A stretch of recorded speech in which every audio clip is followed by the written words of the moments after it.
বললেন না শুকর নোংরা আহার করে থাকে, তা নোংরা আহার করে যে মল ত্যাগ করে তাহলে সেই মলটা কি মল হয়? তো প্রতিষ্ঠা শুকরের বিষ্ঠা।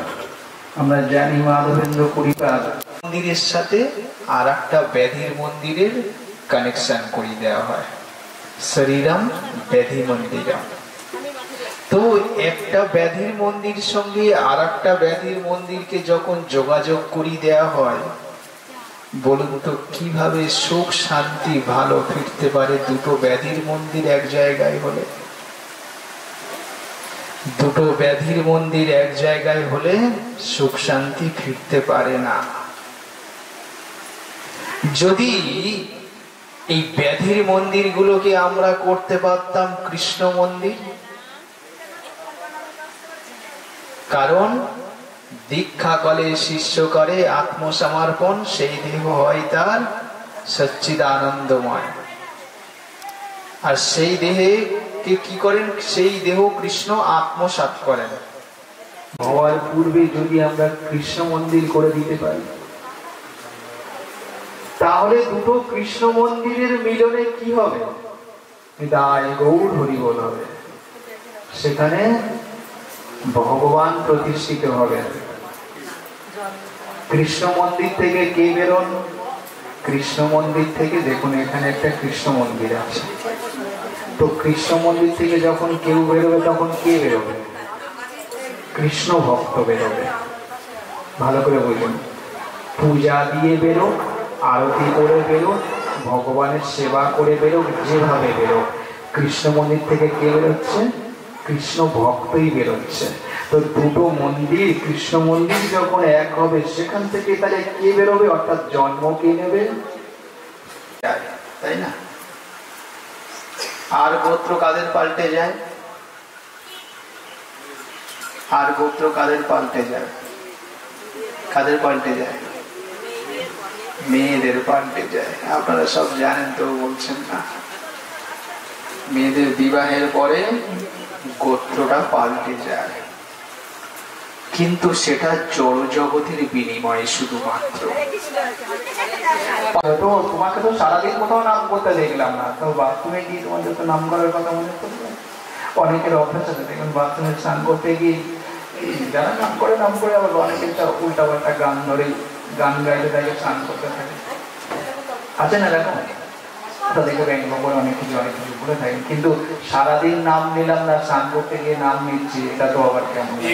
মহাপ্রভু বলেছেন, কি ভোজনে, কি শয়নে, কিবা জাগরণে অহর নিশ্চিন্ত কৃষ্ণ। তো তুমি শুধু বাথরুমে গিয়ে চিন্ত কৃষ্ণ করছো। তো এখন বলবেন, ভগবান তো আমাদের সামনে নেই, গৌর সুন্দর তো এই মুহূর্তে নেই, তিনি তো প্রকটে নেই আমাদের সামনে। তাহলে এখন আমরা কার উপর ভরসা করবো? কে আমাদের দেখবেন? কিভাবে আমরা বিচার করব?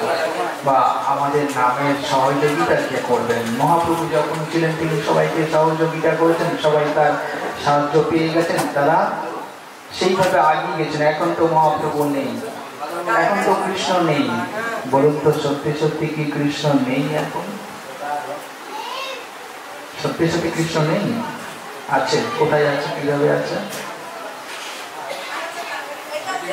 বলেন একটু, কিভাবে আছেন কলিকালে কৃষ্ণ? কলিকালে তো কৃষ্ণ অবতীর্ণ হন না।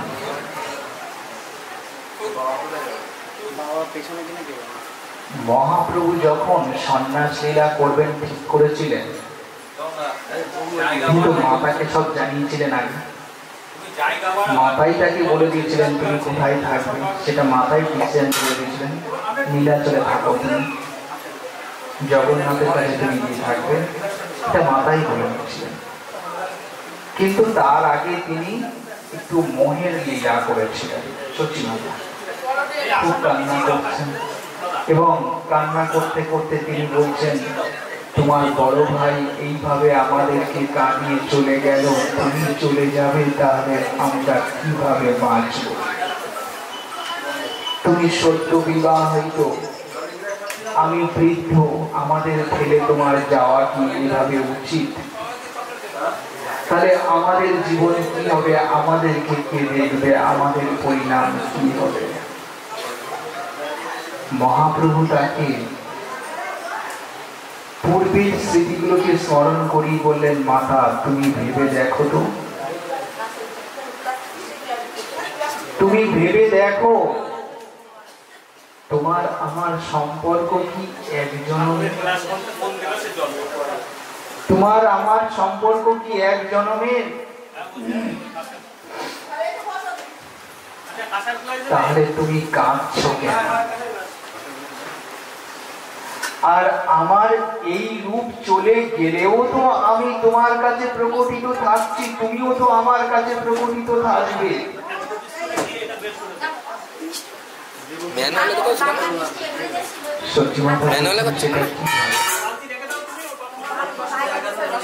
কেন আমি যখন এবারে চলে যাচ্ছি, এই রূপকে সবার সামনে থেকে আড়াল করছি, তো এরপরে তো আমি কিভাবে থাকবো জানো?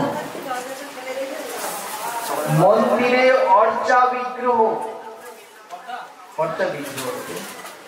অর্থাৎ সিংহাসনের যে বিগ্রহকে অর্চনা করা হয়, আমি অর্চা বিগ্রহের রূপে থাকবো। তুমি মাতা কোথায় থাকবে জানো? তুমি থাকবে সেবক রূপে, সেবকের মধ্যে দিয়ে তুমি থাকবে। তাই তোমার আমার মাতা সন্তানের সম্পর্ক অটুট থাকবে। তুমি আমাকে ছেড়েও থাকবে না, আমি তোমাকে ছেড়েও থাকবো। বলছেন তারপরেও আমি থাকবো। তারপরে কিভাবে থাকবে? তারপরে আমি নাম রূপে থাকবো, আর তুমি মাতা নামের উচ্চারণকারী জিহ্বা রূপে নামের সেবা করে যাবে।